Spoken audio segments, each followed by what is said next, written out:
7 கோடி பேர் இருக்கக்கூடிய இடத்துல ஒரு 500 பேர் லிவிங் டுகெதர்ல இருக்கிறது மூலம் உங்க தமிழ் கலாச்சாரம் கேவலமா போயிரும்னா இதற்கு முந்தைய தலைமுறையை விட கலாச்சாரத்துல இந்த தலைமுறை சிறப்பா தான் இருக்கு. 2 பொண்டாட்டி உண்டா சார்? இப்ப இன்னைக்கு உங்க காலத்துக்கு முன்னால சர்வசாதாரண 2 பொண்டாட்டி இன்னைக்கு வேணா 2 பொண்டாட்டி கட்டி திரானா இன்னைக்கு இருக்க பையன். இது மாதிரி ரொம்ப மலினமா பேசாதீங்கன்னு தான் சொல்றேன்.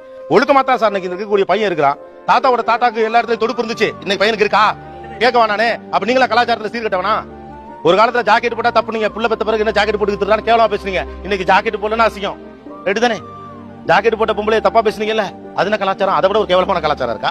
அது வெறும் 15,000 ரூபாய் சம்பளத்துக்கு பொம்பளை பிள்ளை வீட்டை விட்டு காலை வெளியில எடுத்து வைக்க கூடாதுன்னு சொல்லிட்டு இருந்த சமூகம். நீங்க உண்மையாவே கலாச்சாரவாதியா இருந்தா கடைசி வரைக்கும் காப்பாத்திருக்கணும். அந்த கலாச்சாரம் தப்பு, அது அடுத்தது.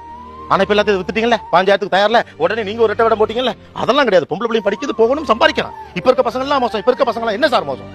நீங்க எல்லாம் 20 வயசுல கல்யாணம் பண்ணீங்க, ஊருக்குள்ள பொம்பளை பிள்ளை வரப்புல கையை பிடிச்சி இழுத்தீங்க, உங்களுக்கு கால் கட்டுன்னு ஒரு வார்த்தை இருந்துச்சு. இன்னைக்கு இருக்கா?